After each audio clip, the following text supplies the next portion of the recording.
Bonjour chers collègues, bonjour chers collaborateurs médias. Merci encore une fois d'être là pour ce point de presse. Nous avons 15 minutes à échanger avec Madame la représentante. Donc sans trop tarder, à vous. Merci. Merci à vous. D'entrée de jeu, je veux dire que l'OICR prend plusieurs mesures. À l'arrivée, au retour des rapatriés, ils reçoivent tous, chacun, un kit de réintégration pour leur permettre de conduire des activités qui leur permettent de générer quelques revenus pour pouvoir se prendre en charge. Ils reçoivent aussi une ration alimentaire sous forme en espèces pour pouvoir avoir de quoi manger pendant 3 mois. Les activités génératrices de revenus leur permettant de poursuivre au-delà des 3 mois. Ensuite, il faut reconnaître que le HCR aussi octroie appui avec les autorités des activités agricoles pour les rapatriés, pour ceux qui veulent en faire. Et à ce titre-là, nous sommes reconnaissants aux autorités qui ont accordé près de 2600 hectares de surface habitable et arable pour ces rapatriés-là. Il faut dire que les surfaces sont exploitées communément avec les populations hautes, surtout les personnes vulnérables parmi elles, et puis les déplacés, ceux qui sont déplacés à l'intérieur. Donc ce ne sont pas simplement les rapatriés. Et enfin, je peux mentionner que l'OHCR a construit notamment 2 villages. Un village à Kapinga Kindu et un autre village à Chamushanda, où j'étais tout à l'heure, voir comment est-ce que les populations y sont installées et y sont vaques aux occupations. Et ces villages-là leur permettent d'avoir non seulement un abri, nous avons construit des abris, et puis nous leur avons donné de quoi avoir des petites activités de subsistance sous forme d'élevage, sous forme de parcelles à cultiver. Donc c'est en gros l'essentiel de ce que nous faisons pour les rapatriés. Alors, je suis de Radio Okapi, je m'appelle François Kadima. Alors, comment l'UHCR compte pérenniser les réalisations ici, une fois la mission finie au Kasaï? Depuis le Grand Bagen, nous avons tous, la communauté internationale, je dois dire, a pris l'engagement de localiser ces initiatives, de faire en sorte que les expertises que les acteurs internationaux ont pu engranger puissent être transmises aux acteurs nationaux et locaux. Et dans cette direction-là, l'OHCR, ici dans le Grand Kasaï en particulier, depuis 2020, a commencé un programme de capacitation des ONG locales, provinciales. Et dans cette direction-là, nous avons formé 11 ONG, notamment, dont 3 du Kasaï, mais 11 dans le Grand Kasaï. Et à terme, c'est véritablement pour leur transmettre l'expertise que nous avons afin qu'elles puissent continuer là où nous serions amenés à nous arrêter. Et bien sûr, la capacitation vise également les communautés bénéficiaires elles-mêmes, afin qu'elles puissent se prendre en charge elles-mêmes par la suite avec toutes les expériences qu'elles auront acquises, toutes les formations qu'on leur donne.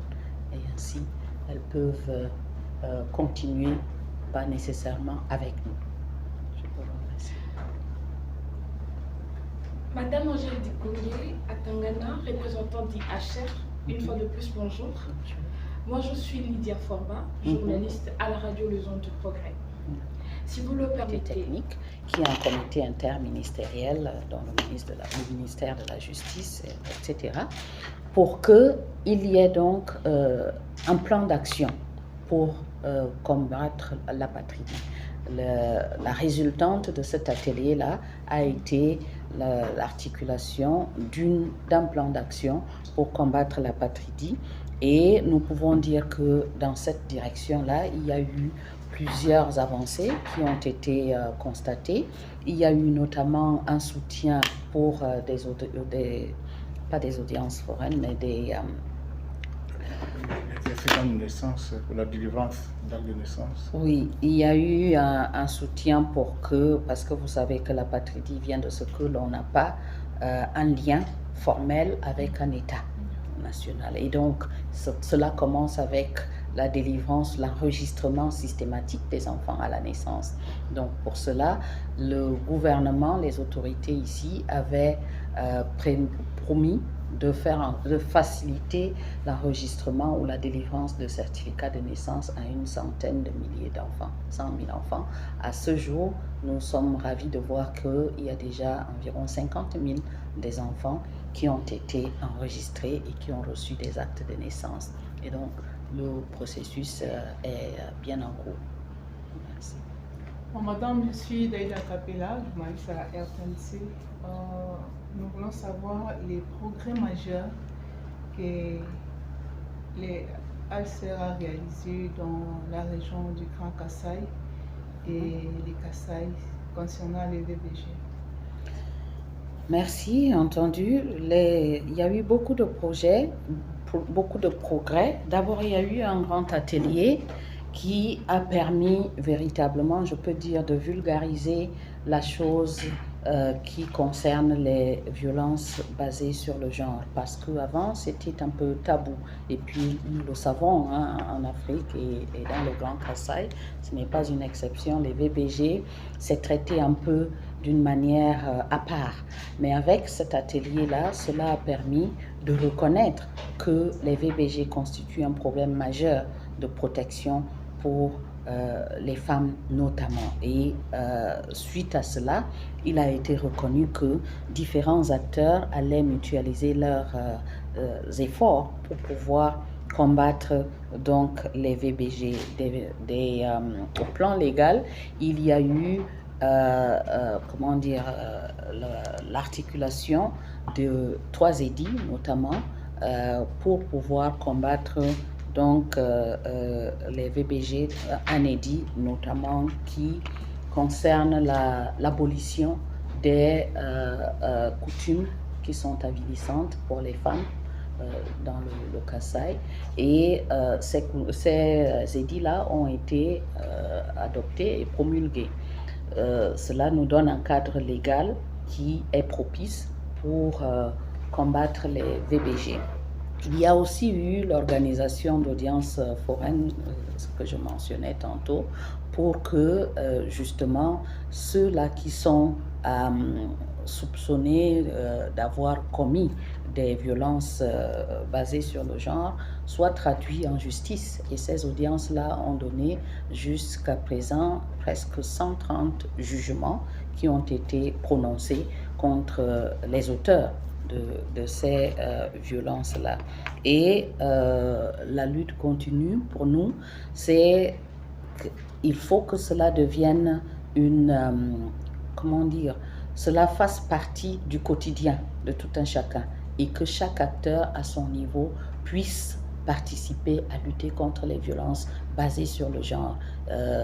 Toutes ces initiatives de masculinité positive, et il faut que nous ayons évidemment des relais au niveau des familles, au niveau des communautés qui prennent en main la chose du combat contre les VBG. Cela commence par les hommes et bien sûr les femmes, les autorités, tout le monde. Merci. Merci beaucoup, madame. Ici, pour enfin, chers collaborateurs de Point de Presse, je vous remercie.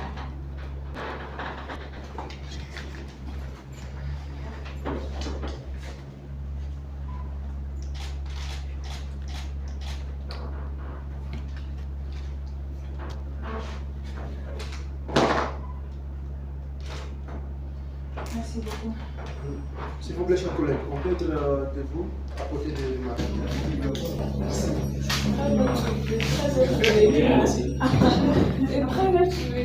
Tout le monde va en profiter.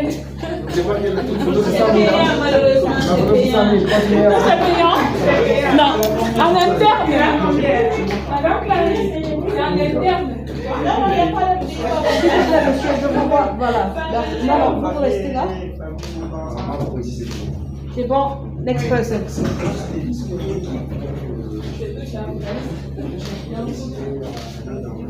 C'est bon. Prochaine personne. Approche un peu, maman. Approche.